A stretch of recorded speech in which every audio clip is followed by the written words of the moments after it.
지난주 우리 결단은 성경의 가치에 위배된 세상의 문화에 대해서 아니요 라고 담대히 말하겠습니다 라는 결단이었습니다. 한번 해보세요. 아니요. 아닙니다. 네. 근데 우리 성도님들이 그러시더라고요. 뭐 부딪히는 게 없던데요. 누가 나랑 좀 얘기하면서 좀 이렇게 싸움을 걸어와야 나도 아니요 그러고 얘기할 것 같은데 그런 게 없었던데요. 네. 그리고 이제 물어보시더라고요. 그런데 지난주 결단은 우리들 스스로에게 향한 결단이었습니다. 그래서 주님의 뜻이 아닌 것에 대해서 다른 사람을 관철시키고 야 그거 아니야 그거 아니야 이렇게 하는 게 아니라 여러분들 스스로가 이건 주님의 뜻이 아니지 하고 결단하는 결심하는 그런 목적이 지난주 결단이었습니다. 그래서 앞으로도 여러분들 주님의 마음을 잘 헤아리시고 자꾸 주님 손을 여러분들 손 위에 포개려고 하지 마시고 여러분들의 손을 주님 손 위에 포개시려고 노력하시는 여러분들 되기를 간절히 축복합니다. 아멘. 성경 말씀 함께 보시겠습니다. 오늘 선포하실 하나님의 말씀은 에스겔 47장 1절 말씀입니다. 그가 나를 데리고 성전 문에 이르시니 성전의 앞면이 동쪽을 향하였는데 그 문지방 밑에서 물이 나와 동쪽으로 흐르다가 성전 오른쪽 제단 남쪽으로 흘러내리더라. 아멘. 아멘. 세상에는 수많은 어려움들이 우리를 기다리고 있어요.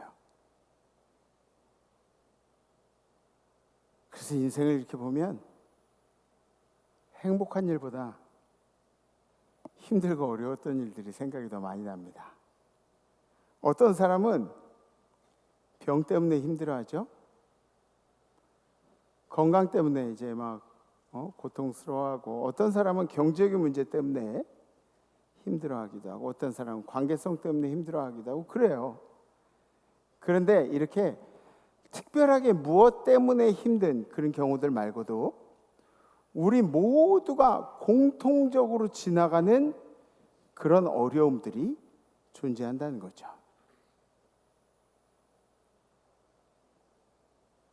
인생의 가장 큰 고비라고 생각되는 것들이 뭐가 있을까요?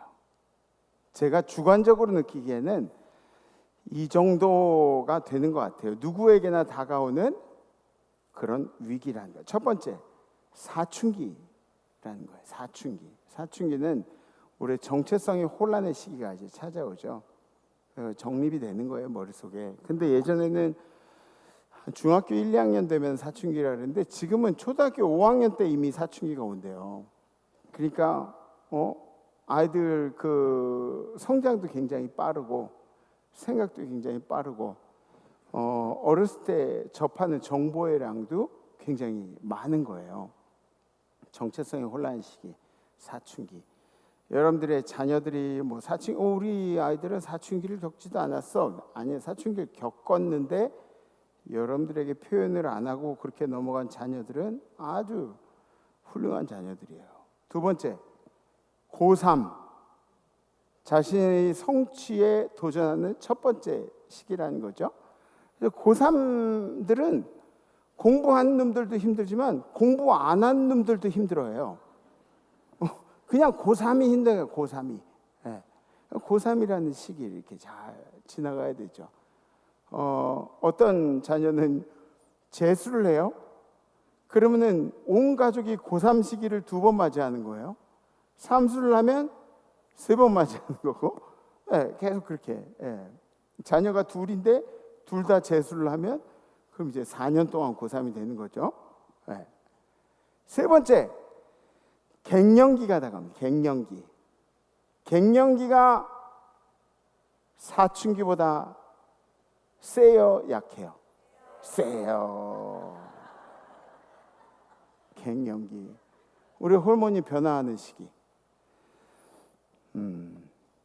덥다 더워. 이거 무슨 얘기인지 아시죠? 그죠? 덥다 더워. 막 밖에 막 바람 부는 데서 부채질하고.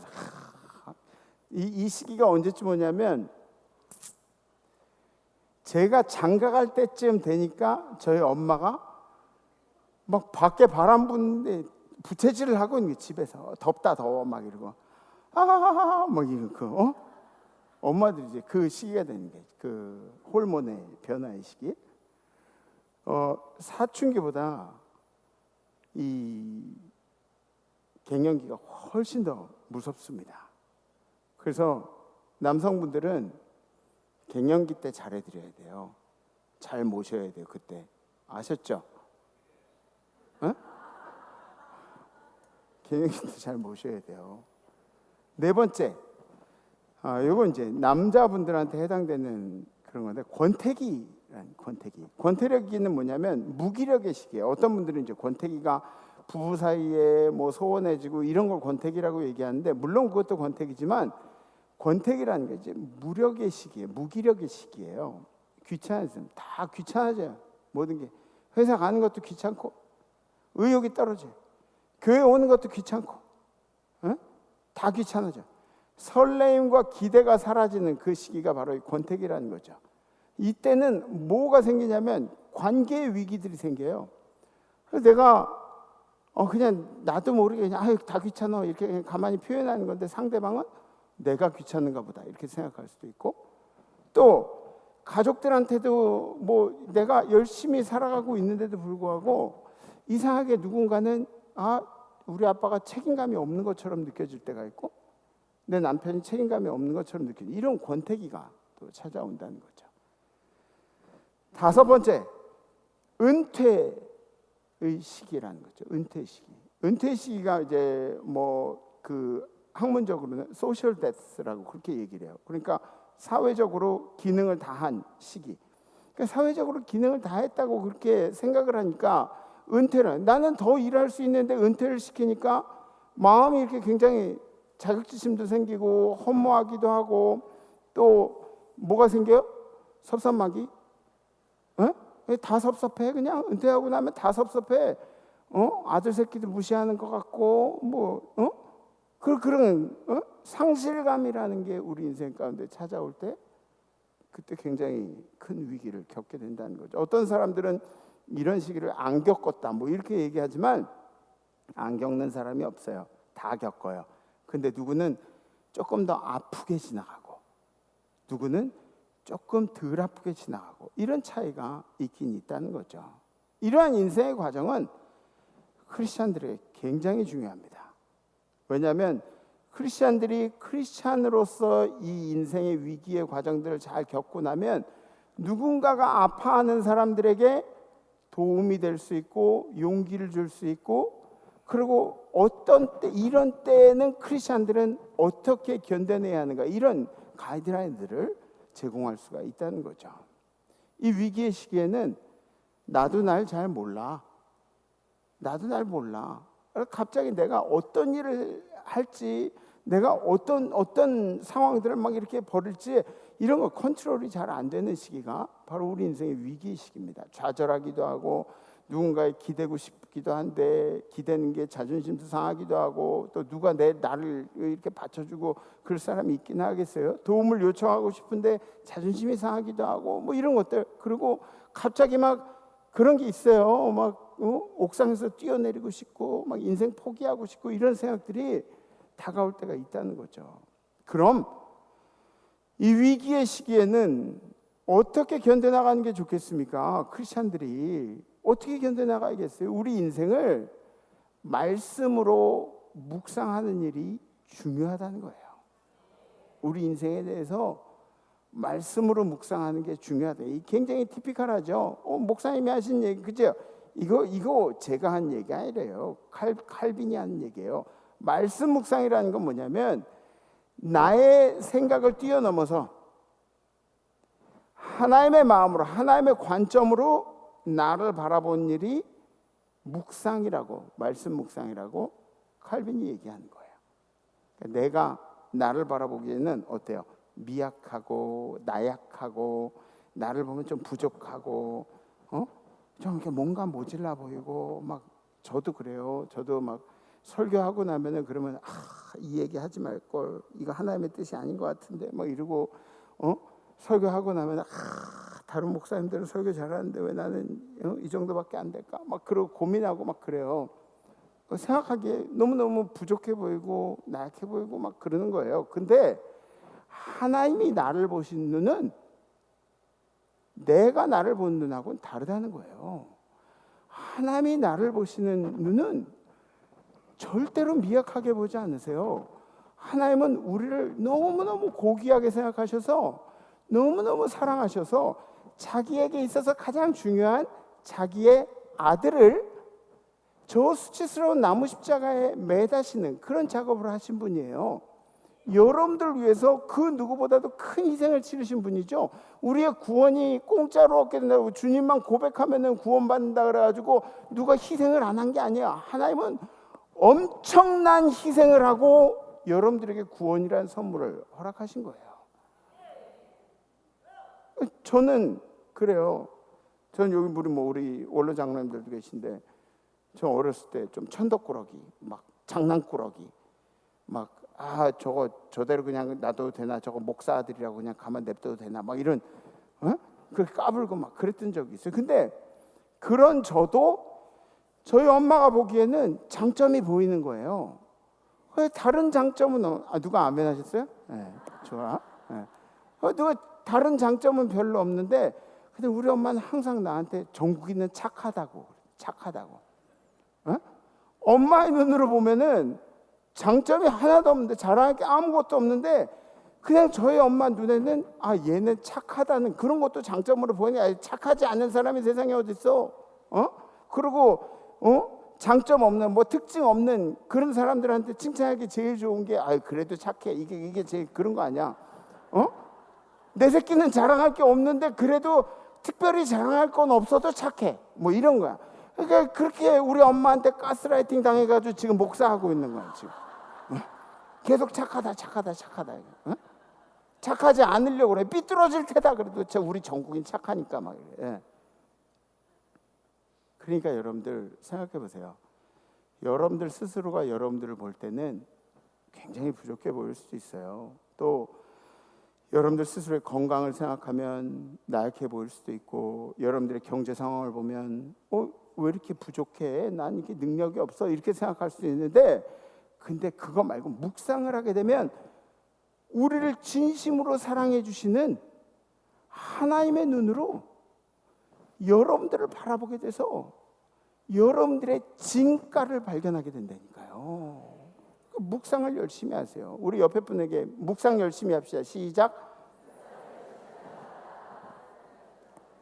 네.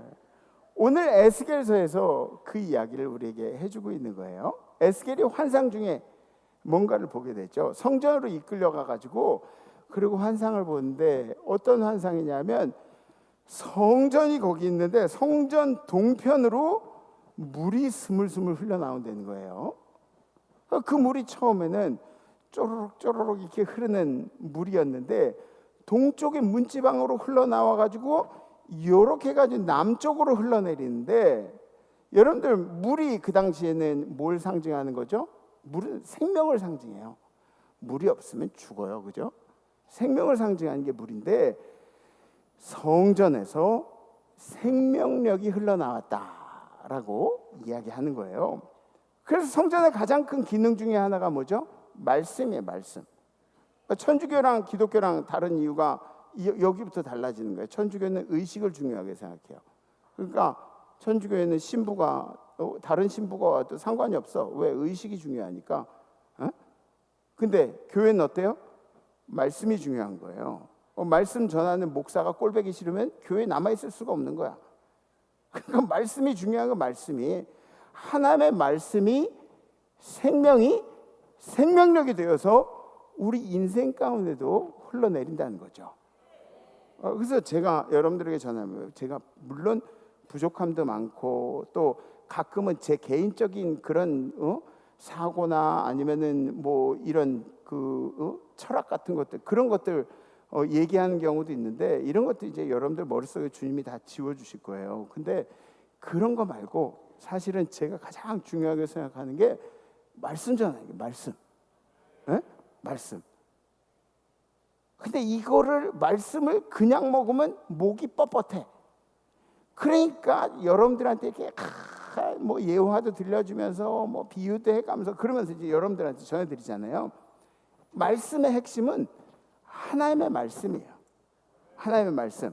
이 안에 담긴 하나님의 말씀, 이게 선포되어진 하나님의 말씀이 바로 그 물줄기라는 거죠. 물줄기. 네. 그가 나를 데리고 그가 내게 이르시되 이 물이 동쪽으로 향하여 흘러 아라바로 내려가서 바다에 이르니 이 흘러내린 물로 그 바다의 물이 되살아나리라. 그러니까 그 바다의 물이 되살아나. 바다의 물을 이야기하는 사해를 이야기하는 게 사해. 사해가 여러분 소금 사자 사해가 아니에요. 사해가 죽을 사자 사해예요. 죽은 바다에 죽은 바다. 척박한 땅 아라바를 통해서 죽은 바다로 흘러내리는데 의미상으로는 생명력을 잃어버린 말라버린 땅들을 의미하는 거죠. 근데 그 말라버린 땅들, 죽음을 의미하는 곳들이 하나님의 말씀이 지나가는 대로 생명력을 얻게 된다. 아멘. 처음에 이게 쫄쫄쫄쫄 흐르더니 1천척을 가서 재보니까 1천척이 뭐예요? 1천척 삼척동자가 요만한 게 삼척동자 아니에요? 1척이 30cm 정도. 예. 1천척이라 그러면 한 300m 정도, 300m 정도 가서 재봤더니 발목 깊이에 쫄쫄쫄 흐르던 물이 어느새 이렇게 물이 돼가지고 발목 깊이에 이렇게 물이 됐다는 거예요. 그리고 다시 한 1천척쯤 가가지고 300m쯤 가가지고 재봤더니 발목 요 장단지 정도 이르는 그런 물이 됐대요. 다시 1천척을 가서 재보니까 여기까지 흐르던 물이 허리까지. 다시 1천척을 가서 재보니까 허리까지 이르던 물이 건널 수 없는 강이 됐다. 어마어마한 물이 됐다. 이렇게 이야기를 하는 거죠. 여러분들의 신앙, 우리의 신앙도 시간이 갈수록 더 깊은 은혜의 강에 머물기를 주님의 이름으로 축복합니다. 아멘. 오늘 말씀에 있는 내용, 이 강물이 흐르는 곳마다, 이 말씀의 강물, 생명의 강물이 흐르는 곳마다 어떤 일들이 일어났냐?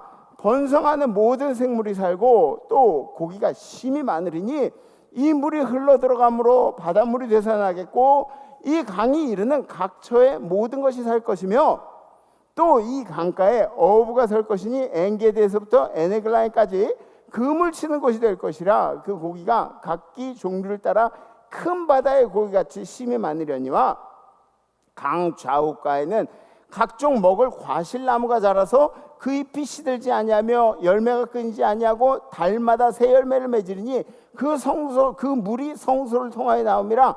그 열매는 먹을 만하고 그 잎사귀는 약재료가 되리라. 아멘. 그 말씀이 흘러가는 곳마다 모든 생명이 살고 고기가 다시 생겨난대요. 큰 고기가 바닷물고기가 생겨난대요. 생명력이 다시 일어난다는 거예요. 무엇 때문에? 이 강물이 흘러가기 때문에. 이 강물이 흘러 들어옴으로 인해서 이런 생명력들이 살아나는 거예요. 말씀이 들어가는 곳에 생명력이 넘치게 될 줄 믿습니다. 그러니까 여러분들 우울하고 좌절하는 사람들한테 자꾸 이렇게 말씀하고 예배를 드리고 그런 이유가 뭐예요? 헐랭이 짓 하는 거 이게? 아니야. 우린 잘 모르지만 말씀이 들어가면 말씀은 스스로 운동력 있고 살아있어서 우리들의 심령, 골수, 관절까지 찔러 쪼개면. 아멘. 말씀은 그냥 스스로 운동력이 있대요. 살아있대요. 말씀은 그냥 이 꿈틀거리는 거야. 말씀은 스스로 우리가 살리는 게 아니야. 말씀 그냥 살아있는 거야. 그 생명력이 들어가면 변화가 일어난다는 거죠. 그러니까 여러분들 예배를 그냥 헐랭이를 생각하지 말아요. 예배를. 왜? 이 말씀들이 여러분들의 인생 가운데 들어가면 엄청난 일들이 생겨나기 때문에, 놀라운 일들이 생겨나기 때문에. 네. 오늘 에스겔서가 우리에게 주문하고 있는 이야기가 있어요. 첫 번째, 희년의 생명력을 전하는 성도들. 우리들에게 희년을 전하는 성도들이 되라는 거예요. 생명력을 전하는. 하나님의 역사는 그곳이 메마른 땅이고 비옥한 땅이고 이렇게 상관이 없어요. 하나님의 역사는 잘난 놈이고 못난 놈이고 상관이 없어요. 하나님의 역사는 살인자고 아니고 좋은 일을 많이 이게 상관이 없어요. 하나님의 생명력의 역사는 지나가면서 하나님의 뜻대로 다 움직이시고 생명력을 전해주는 그런 역사가 될 줄 믿습니다. 하나님의 생명력이 흘러가는 곳에 어떤 일들이 생겨요? 죽음의 어두운 그림자들이 떠나가게 될 줄 믿습니다. 죽음의 어두운 그림자들이 떠나가고 더러운 귀신들이 떠나가고 하나님의 역사가 그런 거예요. 생명력의 역사가 그런 거예요. 그럼 성경이 암시하고 있는 생명력이 없는 땅과 죽은 땅들이 어디예요? 죄의 권세에 묶여 사는 우리들이 사는 곳, 우리들이 존재해 죄의 권세 때문에 어찌할 바를 모르는 묶여 사는 우리들, 그곳에 하나님의 생명력이 흘러들어오면 우리가 그 생명력으로 인해서 다시 태어나는 거죠. 우리에게 묶여있는, 우리를 묶어놓는 모든 죽음의 권세에서 자유함을 뜻하는 겁니다. 거기에 말씀의 강력한 성령의 인치심이 임하게 되면 죄의 권세가 도망가고 생명의 역사가 일어나기 시작한다는 거죠. 이 희년의 죽음으로부터 자유한 생명력을 다시 얻게 된 성도들이 되었다. 다시 태어난다. 교회가 뭐예요? 다시 태어나게 하는 곳이에요. 교회는 다시 태어나게 하는 것. 죄와 죽음으로 얼룩진 우리들의 인생에 하나님의 말씀이 다가오면 죄로부터 자유를 선포한 역사가 있게 될 줄 믿습니다. 그럼 곰곰이 생각해 보세요. 이 물이 흘러가는데, 하나님의 말씀이 흘러가는데 이걸 누가 흘려보낼 거야? 누가 운반책이 되냐고요. 하나님의 말씀이 그냥 우리가 가만히 있으면은 하나님의 말씀이 어디 세상에 전달될 턱이 없잖아요. 여러분들이 교회 안에 크리스찬들로 살면 교회 밖으로 하나님의 말씀이 나갈 리가 없잖아요. 교회 밖에서도 크리스찬으로 살아야죠. 그죠? 운반책이 누구예요? 누가 말씀을 고백하고 선포하고 간증을 할 겁니까? 우리들이라니, 우리들. 우리가 그 일들을 맡아서 해요. 세상 속으로 나아가는 우리들이 세상에서 말씀을 선포하고 간증하고 고백하고 세상에 있는 사람들에게 하나님의 말씀을 전하는 일들을 감당해야 된다는 거죠. 생명력이 누구를 통해서 전해진다? 나를 통해서 전해진다. 나. 아멘? 네, 여러분들이 가만히 있으면 복음이 전해진다? 안 전해진다. 예수님은 항상 기적을 체험한 사람들에게 고백하게 하셨어요. 간증을 하게 하세요. 내 몸에서 능력이 나갔어. 누가 내 몸을 만진 거야? 예수님 물어보세요. 그럼 예수님이 몰라서 물어보셨을까요? 예수님 다 아시죠? 다 아시죠? 누가 혈루병 여인이 만진 거 예수님 모르시겠어요? 근데 예수님이 누군지 네 입으로 고백해. 네 입으로 말해봐. 이게 간증이에요. 이게 간증. 그리고 이 간증을 통해서 우리 신앙이 단단해지고 교회가 단단해지는 거예요. 교회가. 아멘?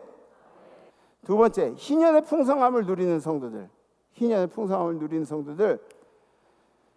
또 이 강가에 어부가 설 것이니 엔게디에서부터 에네글라인까지 금을 치는 것이 될 것이라. 그 고기가 각기 종류를 따라 큰 바다의 고기같이 심이 많으려니와.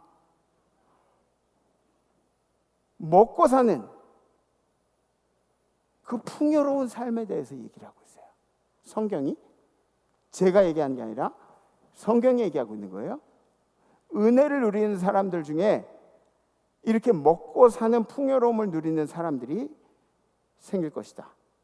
물론 비참하게 살면서 주님 잘 모시는 것도 그것도 멋있어요. 그것도 은혜로워 보여요. 근데 여러분들 그렇게 살고 싶어요? 아니면은 나눠주고 베풀어주고 막 먹여가면서 막 그러고 살고 싶어요? 첫 번째 거야, 두 번째 거야? 두 번째 거. 왜? 첫 번째 걸로 살아도 괜찮지 않아? 비참하게 막 힘겹게 살면서 주님만 붙들고 막 이렇게? 그것도 괜찮아요. 그것도 좋은 삶이에요. 근데 그것보다는 저는 목사로 우리 교회 성도님들이 좀 나눠주고 베풀어주고 먹이고 어디 가면은 막 어떡하지? 한 명 더 붙으면 해장국에 8,000원어치 더 드는데 막 이런 걱정 그런 거 말고 다 와 먹을 만큼 한번 먹어봐. 배 터지게 먹어봐. 어디까지 먹나 보자. 막 이런 성도들이 많았으면 좋겠어요. 저는 기왕이면 매일매일의 만나와 매출하기를 경험하는 그런 성도들이 우리 교회에 많았으면 좋겠다고요. 흐르는 강물 주변으로 각종 나무가 선대요. 각종 나무가. 그리고 그 나무들마다 열매를 맺는데요. 열매. 보세요. 그 잎이 시들지 아니하며 열매가 끊이지 아니하고 달마다 새 열매를 맺으리니. 잎이 시들지 않는다는 이야기 뭘까요? 여러분들 겨울철에 나무들 보셨어요? 잎이 없으면 어때 보여요? 앙상해 보이고 좀 불쌍해 보이고 안쓰러워 보이고. 그렇죠? 근데 잎이 많은 나무, 여름철에 나무들 봐요. 잎이 막 무성하고 막 파릇파릇하고. 이거는 어때요? 보기에도 좋지. 야, 누가 봐도 생명력이 넘쳐요. 저 나무는 살아 있어. 막 이렇게. 여러분 여기 은행 같은 경우 엊그저께 보니까 그 은행을 포크레인으로 이렇게 털고 있더라고. 포크레인으로 털고. 이거 환경운동가들이 뭐라고 안 하나? 나무를 잎사귀를 털려고 포크레인으로 이걸 털고 있어? 그거는 좀 안 맞는 거 아니에요? 그냥 자연적으로 이렇게 사람이 손으로 흔드는 거야. 포크레인으로 흔들고 있는 거. 근데 어쨌든 간에 그 은행나무에도 시기에 안 맞게 막 저기가 생기고 그러면은 단풍이 생기고 그러면 보기가 힘들어요. 근데 파란 나무, 잎사귀가 파란 나무들, 이게 얼마나 생명력 있게 보이는 거예요. 전 요즘에 사람들이 이렇게 만나고 다니는데, 근데 그 사람들 한마디에, 내가 누구를 만나냐, 그 사람 한마디에 그 사람의 인생이 막 보이는 거야. 한마디를 했는데 엄청 세련돼. 막 세련되고 엄청 겸손하고 은혜롭고 그냥 예수 향기가 막 스물스물 나는 거야. 너무너무 멋있잖아요. 근데 어떤 분들은 대단하게 막 자랑을 해. 막 내가 말이야 막 엄청나게 자랑을 하는데 싼 티가 나. 그런 사람들이 있어. 막 입에 그냥 엄청난 대단하고 내가 이룬 게 이만큼이고 저만큼 막 이렇게 입에서 구린내가 나 막. 말 한마디로 여러분들의 인생이 표현되는 거예요. 잎이 시들지 않는다는 이야기가 그런 이야기예요. 잎이 시들지 않는다. 세상 앞에서 표현되어지는 당신을 얘기하는 거예요. 세상 앞에서 표현되어진 당신, 생명력이 있는가 없는가 이런 것들. 그리고 달마다 새 열매를 누린답니다. 달마다. 여러분들 열매는 달마다 나는 거예요? 아니면은 해마다 나는 거예요? 해마다 나는 거지. 에? 뭐 저쪽 중동에는 조금 더 빠르게 1년에 이모작도 하고 그럴 수도 있으니까. 근데 열매는 해마다 나는 건데 달마다 누린대요. 달마다 새 열매라는 의미는 늘 넉넉하게 공급해 주신 하나님의 은혜를 얘기하는 거예요. 늘 넉넉하게 공급해 주신 하나님의 은혜에 만나와 메추라기, 생각해 보세요. 만나와 메추라기 대단한 이유는 그거예요. 만나와 메추라기, 그걸 어떻게 40년 동안 하나님이 매일 꿀 섞은 거를, 과자 같은 걸 하늘에서 내려주시고, 그리고 메추라기도 하나님이 얼마나 열심히 만드셔야 돼. 그만큼 40년 동안 매일매일 먹게 해주신 거예요. 만나와 메추라기. 그리고 이스라엘 백성들이 40년 동안 그 꿀 섞은 거하고 고기를 맨날 먹는데 당뇨병도 안 걸리고 그러고 살게 하신 거예요. 하나님. 얼마나 은혜가 넘쳐요. 저는 우리 임마누엘 교회 성도님들의 삶이 풍성했으면 좋겠어요. 진짜 풍성했으면 좋겠어요. 그렇다고 저한테 콩고물이 떨어지냐? 그런 거 아니에요. 근데 누가 저보고 세속적인 목사라고 할지 모르겠지만 제가 생각하는 그런 세속적인 목사는 될만해. 왜? 세속적인 목사가 어쩌면 진짜 목사일 수도 있다는 그런 생각을 했어요. 왜? 하나님 우리한테 뭐라 그랬냐면 너랑 같이 사는 양떼를 돌봐. 양떼 털이 윤기나게 하고 양떼 젖도 짜주고 양떼 상처 있으면 상처도 치유해주고 이게 우리한테 맡기신 거예요. 그러니까 여러분들 세상에 여러분들 사촌들도 여러분들이 땅 사고 부자 되면 사촌들도 배 아파해. 세상에서 여러분들이 잘 되는 거고 배 안 아파할 사람 누구 있어요? 누구예요? 담임 목사밖에 없다고. 담임 목사. 아멘? 아멘. 아니 세상에서 여러분들의 풍요를 위해서 기도할 사람이 누가 있겠냐고. 당신들이 잘 되는 거 좋아할 사람 세상에 몇 명, 그런 사람들이 있으면 진짜 여러분들 위한 사람이에요. 이해 관계없이 당신만큼이나 당신이 잘 된 일에 춤추고 기뻐하는 사람 있으면은 저보다 더한 사람은 없다는 거예요. 에? 나야 뭐 하나님이 분깃이 없는 땅도 안 준 레이지파로 그렇게 했으니까 여러분들하고 같이 사는 우리 성도들이 잘 되는 것만큼 자랑할 수 있는 사람이 누가 있어? 여러분 잘 되는 거 가지고 자랑할 사람이 누가 있어? 저 말고 더 있냐고. 우리 목사들 모이면은 무슨 얘기 하는지 아세요? 우리 성도 중에 이만한 암덩어리가 빠져나갔어. 뭐 이런 자랑들해요. 우리 성도들 중에 걔는 예배 잘 드리더니 주식했는데 대박 터졌어. 막 이런 거 목사들끼리 얘기하면. 근데 나는 맨날 얘기할 거리가 없어가지고 주둥이 이렇게 꼭 다물고 이렇게 살아야겠냐고. 우리 성도들 막 복권 당첨되고 막 이러고. 그런 건 아니야? 복권은 아니야? 그래 열심히 일해가지고 하나님의 은혜를 막 간증하는 그런 역사들 막 얘기해. 할렐루야. 하나님이 희년해 주시는 풍요가 여러분들 가운데 임하기를 간절히 기도합니다. 누가 나보고 저 목사 세속적이고 상관없어요. 상관없어. 뭐 우리 아빠도 그렇고 나도 그렇고 성도들이 복 받는 데 있어서는 그냥 물불 안 가리고 그렇게 기도하고 막 뛰어댕길 거야. 세 번째, 희년의 치유를 받는 성도들. 희년의 치유를. 그 잎사귀는 약재료가 되리라. 이 강 좌우에 이렇게 수많은 나무들의 잎사귀가 다 약재료가 된대요. 하나님이 내리신 치유의 역사가 성도들 가운데 임하기를 간절히 기도합니다. 희년의 은혜 중에 살아간 여러분들에게 여러분들의 마음속에 있는 상처까지, 여러분들의 몸에 있는 상처까지 모든 것들이 치유가 포함이 된다는 거예요. 그러니까 여러분 보세요. 헤어졌던 가족들이 돌아오죠. 희년에 헤어졌던 가족들이 돌아오잖아요. 그리고 그 가족들이 돌아오는 것뿐만 아니라 그 의미가 뭐예요? 잃어버린 자기의 자아를 찾고 자기 인간의 존엄성을 찾고 자기의 권리를 찾고 이렇게 되는 거예요. 맞죠? 에? 육체적인 치유도 일어나지만 우리가 가슴 아파하는 그런 모든 일들도 치유되기를 간절히 소망합니다. 여러분들 과거에 남겨진 그런 생각들, 그거 아파하면서 계속해서 생각하면서 가슴 아파하고 힘들어하고 그러지 말아요. 여러분들 쳐낼 건 쳐내야 돼. 인생에 정리해야 될 건 정리해야 돼요. 여러분들 붙들고 있는 것, 여러분들 괴롭히는 것들, 여러분들에게 해코지 하는 것들, 그 아픔의 모든 것들을 쳐낼 용기가 있어요. 왜 가시를 품고 사는 거예요? 왜 가시를 품고 살아?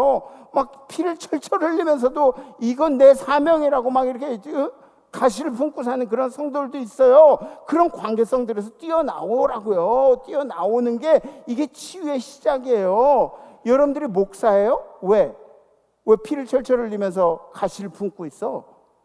그런 거 아니에요. 목사들은 하나님이 그렇게 맡기셨으니까 저 모질란 거 저거 내가 품지 않으면 다른 교회 가가지고 다른 목사 힘들게 하고 막 이런 생각하면서 품고 있는 거야. 우리는 여러분들 목사도 아니잖아요. 그런 관계성들은 포기해. 잘라버려.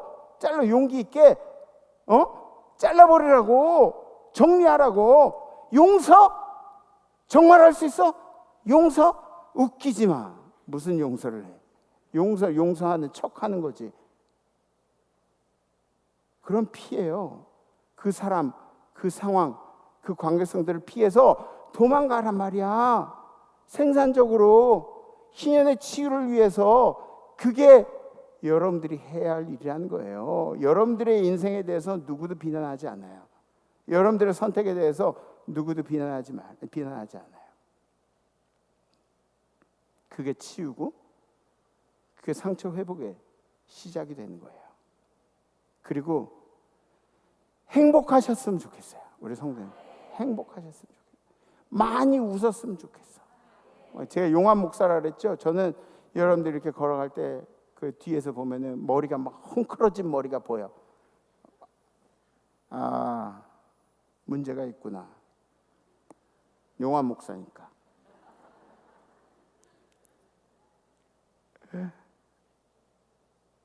행복했으면 좋겠어요. 주님이 주시는 생명의 강이 여러분들의 아픔과 상처를 치유하시길 간절히 기도합니다. 네 번째, 짐벌과 갯벌이 되지 않기 위해서 애쓰는 성도들이 되셔야 한다는 거예요.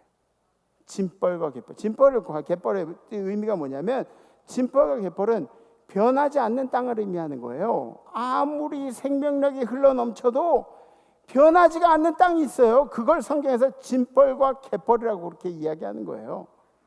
말씀을 아무리 들어도 인생에 변화가 없는 성도들. 말씀을 아무리 들어도 인생에 변화가 없어. 변화하고 싶은 마음이 없어. 의지가 없어. 얼마나 교만한 거야? 얼마나 교만한 거야? 말씀을 들어도 별로 그렇게 의미 있게 받아들이질 않아요. 보세요. 에스겔서에 그 짐벌과 갯벌은 되살아나지 못하고 소금 땅이 될 건데, 아니 은혜의 강줄기가 계속 흘러내리는데, 그런데 그 은혜의 강줄기 속에 있는데 그 땅이 짐벌과 갯벌로 그대로 남아있대요. 왜 짐벌과 갯벌이 될까요? 생명력을 받기만 하고 흘려보내질 못해요. 다 가둬두고 이기적인 신앙생활, 거룩한 척 신앙생활, 자기의에 빠져가지고 이렇게 신앙생활을 하고 있는 거예요. 폐쇄적이에요. 사람이. 신앙이 폐쇄적이야. 그러니까 생명력이 그 사람에게 들어가서 다 썩어버리는 거예요. 왜? 흘려보내지 않으니까. 은혜를 흘려보내지 않으니까. 은혜를 흘려보내야 되는데, 은혜의 강줄기를 흘려보내야 되는데, 이 생명력을 붙들고 흘려보내지 않는 사람들, 짐벌과 갯벌, 공동체를 망치는 사람들의 특징이 있습니다. 공동체를 망치는 사람, 자기의에 빠진 사람, 혼자 거룩한 척하는 사람들. 그래서 저는 좀 이렇게 예배 시간에 졸고 그러는 사람들 좋아요. 제가 깨워드리긴 하지만 졸고 그러는 사람들 좋아요. 왜? 그분들은 늘 죄진 마음으로 절 만나면 은혜 받았습니다 그걸 인사하거든. 응? 근데 예배 시간 눈 똑바로 뜨고 막 아멘 뭐 이런 사람들은 자기 의에 빠진 사람들이 있을 수 있다는 거예요. 자기 의에 빠진 사람들, 혼자 거룩한 척하는 사람들. 거룩의 모양은 있는데 거룩의 능력은 없어. 이게 무슨 얘기예요? 예배드린 척, 주님을 경외한 척 이렇게 사는데 삶에는 증거가 없는 사람들, 능력이 없는 사람들, 혼자 은혜 받은 척하는 사람들, 자기에 빠져가지고 은혜는 혼자 다 받았는데 밖에 나가서 표현되어지는 건 아무것도 없고 교회 안에 크리스찬으로 사는 사람들,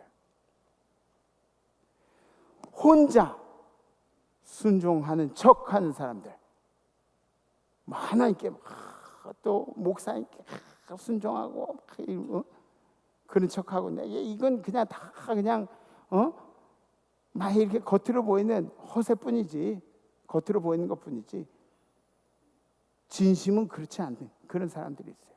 여러분들 척하는 게 얼마나 무서운지 아세요? 우리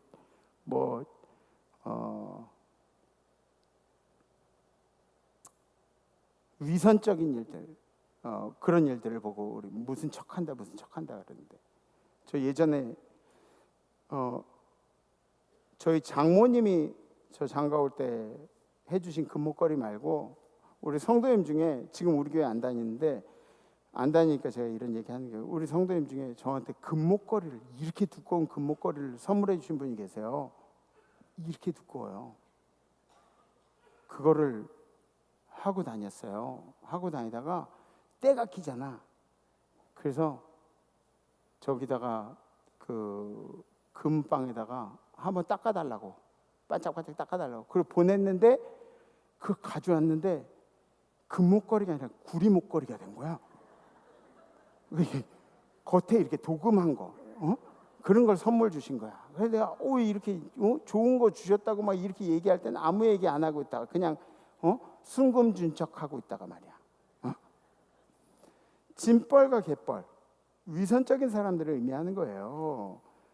은혜를 흘려보낸 사람, 말씀을 들으면 변화되려고 노력하는 사람이 되세요. 말씀을 듣고 변화되는 거는 여러분들이 노력하지 않으면 아무도 여러분들을 바꿔놓을 수가 없어요. 스스로 움직이는 사람이 되세요. 우리가 희년에 큰 의미를 두는 것은 비단 병고침의 역사를 두고 이야기하는 것은 아니에요. 희년의 가장 큰 의미는 자유입니다. 따라해보세요. 자유. 어떤 자유예요? 죄에서의 자유. 아멘? 이게 가장 큰 희년의 선물이라는 거죠. 그래서 여러분들 인생에도 이 희년의 강줄기가 마르지 않기를 바라고, 여러분들의 마음속에도 이번 한 주간 이 희년의 강이 세차게 흐르기를, 힘차게 흐르기를 주님의 이름으로 축복합니다. 결단하시겠습니다.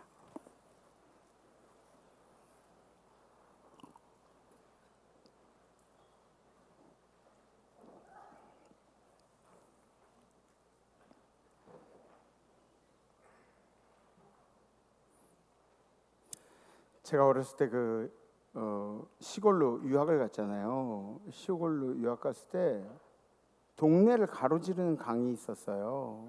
저희 동네는 저쪽 위쪽에 원당이라는 데부터 또 다수 거쳐서 임하까지 이렇게 굽이쳐가지고 흐르는 강이 있었어요. 근데 비가 많이 올 때 우리 뭐죠? 장마 때는 강줄기가 엄청나게 세지는 게, 물줄기가 엄청나게 세지는 거예요. 강물이 굉장히 세게 흘러가요. 막 흙탕물, 강물. 그 해에는 이게 강줄기가 너무 세가지고 송어장이 터진 거야, 그냥. 송어장이. 그래서 우리 막 족대 가지고 송어 잡으러 막 가고 막 그랬어요. 얼마나 신이 나는지 몰라요. 흙탕물, 강물, 장마 때의 강물, 뭐 이런 거. 근데 그렇게 세차게 흘러가는 물에 사람이 한 명 빠졌다. 사람이 한 명 빠지니까 사람들 막 걱정하는 거야. 어떻게 하면 좋아? 근데 우리 동네에 벙어리 바보 아저씨가 있는데 말을 못해요. 벙어리 바보 아저씨. 왜 벙어리 바보라 그러냐면 밤마다 맨날 집 돌아다니면서 다른 집 가가지고 술 취해가지고 댕기고, 근데 말을 못해요. 벙어리 바보 아저씨가 갑자기 뛰어들어가지고 그 사람을 막 구해낸 거예요. 물론 저도 그때 중1 때였으니까 제가 YMC 돌고래방까지 이제 그 수료를 했어도 제가 그 강물에 뛰어들지 못하겠더라고요. 거기서 이제 벙어리 바보같이 건져낸 거 아찔했는데 얼마나 다행인 순간이에요. 이 강물, 사람이 건너지 못할 강물이라는 것은 이게 어떤 의미가 있냐면 모든 걸 정화를 시켜요. 여러분들 인생에 쓰레기 같은 잔재들이 막 이렇게 인생 가운데 있잖아요. 그리고 과거에 대한 막 집착하는 것들, 자유롭지 못하게 하는 것들, 뭐 이런 것들이 여러분들 인생에 남아 있을지라도 이 은혜의 강줄기가, 희년의 강줄기가 세차게 흐르고 나면 이 모든 것들이 깨끗하게 씻기고도 남는다고요. 우리를 변화시키고도 남음이 있다고요. 희년의 은혜가 남의 희년의 은혜가 아니라 당신의 희년의 은혜가 되기를 주님의 이름으로 축복합니다. 여러분 삶에 풍성한 희년의 은혜, 치유의 은혜, 치유. 몸 말고, 몸도 몸이지만 마음 치유되는 마음의 치유에, 그리고 풍성함이 있기를. 짐벌과 갯벌은 우리의 단어가 아니에요. 풍성함이 여러분들 가운데 있기를 주님의 이름으로 간절히 축복합니다. 이번 주 결단은 이런 거예요. 은혜의 강물을 흘려보내겠습니다. 내가 이거 붙들고 앉아가지고 거룩한 척하고 있다가 짐벌 갯벌 뭐 이런 거 되지 말고, 죽은 땅 되지 말고 나에게 온 은혜 흘려보내세요. 나에게 온 은혜 흘려보내는 일들. 전 요새 이런 경험들을 많이 해요. 우리 장로님들 가정에서도 뭐 여러분들에게 뭐 선교원금을 강요한 건 아닌데 선교원금들 하시고 뭐 이런저런 것들로 누군가를 도와주시려고 하는 그런 모습들이 얼마나 은혜가 넘치는지 몰라요. 먹고 살만하면 선교지에 신경 쓰는 게 성도들이 해야 하는 일들이에요. 여러분들 선교지 가면은 예수가 복음인지 아세요? 아니에요. 그들에겐 빵이 복음이에요. 빵이 복음이에요. 빵 사이에 예수 껴가지고 주는 거예요. 빵 사이에. 말씀 들으라 그러면 안 와요. 빵 준다 그러면 와요. 빵 사이에 예수 껴가지고 주는 거예요. 이 여러분들이 은혜를 흘려 보내야지. 그래야 진정한 이 희년의 의미가 있다고요. 네. 그래서 이 은혜를 흘려보내는 그런 아까처럼 아까 제가 얘기했던 것처럼 뭐 한 명 더 같이 먹으면 해장국값 8,000원 더 드는데 막 이런 거 하지 말고 넉넉하게 베푸는 그런 삶 아시죠? 네. 혹시 결단되시면 가슴에 손을 이렇게 들으셔주셨습니다. 네, 감사합니다. 오늘 결단 찬양은 좀 신나는 겁니다. 네, 우리 함께 찬양하시죠.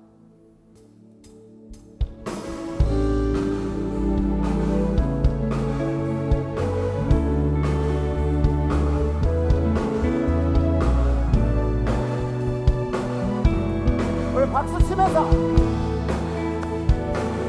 저 바다보다 더 넓고 저 산과 하늘보다 더 높은 주님의 은혜가 이곳에 가득해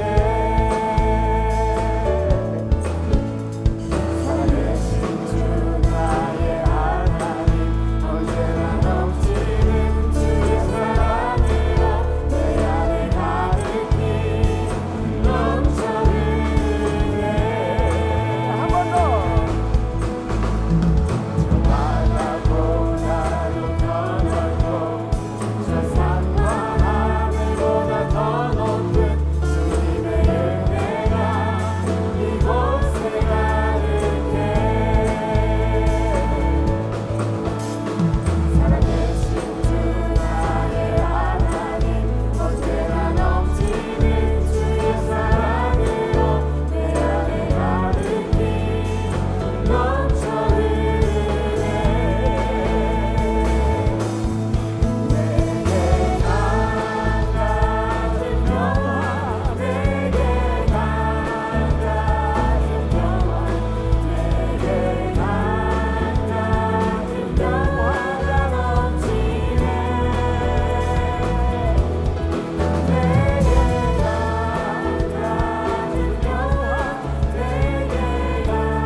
할렐루야. 우리 함께 기도하겠습니다.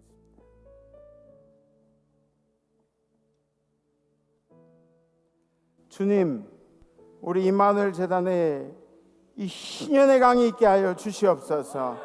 이 신년의 강물이 흐르게 하여 주시옵소서. 우리 임마누엘 재단에 하나님이 이 죄에 대한 자유의 역사가, 노인받는 역사가 있게 하여 주시옵소서. 우리 임마누엘 재단의 이 신년회를 맞이하여서 우리 가정 가운데, 우리의 삶 가운데, 우리 건강 가운데, 우리의 생활 가운데 다가오는 더러운 귀신들이 떠나게 하시고 나사렛 예수 이름으로 치유받는 역사가 있게 하여 주시옵소서. 주님, 간절히 기도하니 우리의 삶은 이곳저곳에 쓰레기가 많이 놓여진 그런 삶일 수도 있습니다. 주님, 우리의 입술은 주님을 경배하고 찬양하기보다 우리의 의를 자랑하는, 우리의 자랑거리들을 세상에 펼쳐놓는 그런 입술일 수도 있습니다.